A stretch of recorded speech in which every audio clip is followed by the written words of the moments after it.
आणि यंदा पद्म पुरस्कारांमध्ये आतापर्यंत कधीही समोर न आलेले चेहरे देखील दिसलेले आहेत। त्यांचं नेमकं कर्तृत्व काय राहिलेलं आहे यावरही एक नजर टाकूयात। ब्रिजमॅन गिरीश भारद्वाज यांच्याबद्दल आपण जाणून घेतो। 1973 मध्ये कर्नाटकच्या PS इंजिनिअरिंग कॉलेजमधून त्यांनी पदवी घेतली। सुळिया गावातील पहिला पदवीधर असल्याने पंचक्रोशीमध्ये गिरीश यांचा मान होता। वडिलांच्या सूचनेनुसार सुळिया गावामध्ये शेतीची अवजारं दुरुस्त करण्याचं वर्कशॉप त्यांनी सुरू केलं।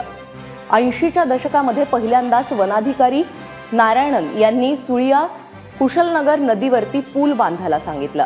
50 मीटर लांब सस्पेन्शन पूल बांधल्याने दोनही बाजूला राहणाऱ्या लोकांची मोठी सोय झाली। आजवर गिरीश यांनी लोकसहभागातून अतिशय दुर्गम ठिकाणी 80 पूल बांधून दिलेले आहेत। त्याचमुळे त्यांची ओळख आहे ब्रिजमॅन। तर दुसऱ्या मानकरी देवदूत आहेत डॉक्टर भक्ती यादव। 91 वर्षांच्या डॉक्टर भक्ती यादव या इंदोरमधील पहिल्या महिला डॉक्टर आहेत।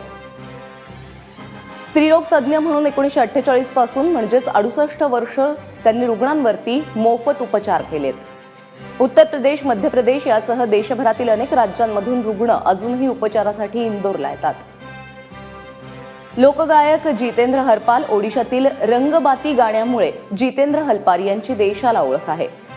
दलित कुटुंबात जन्मलेल्या हरपाल यांना गाण्याचं कुठलंही शिक्षण मिळालेलं नाहीये, तंत्रशुद्ध कुठलंही शिक्षण मिळालेलं नाहीये।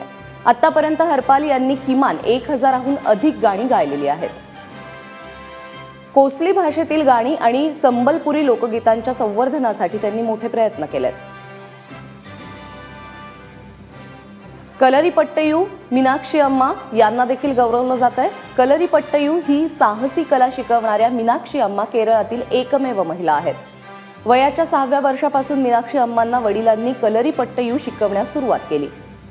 राघवन मास्टर यांच्याशी लग्न झाल्यानंतर मीनाक्षी अम्मांनी कलरी संगम ट्रेनिंग स्कूल सुरू केलं। 74 वर्षांच्या मीनाक्षी अम्मा 6 वर्षांपासून 20 वर्ष वयापर्यंतच्या मुलांना कलरीपट्टयू ही कला शिकवतात।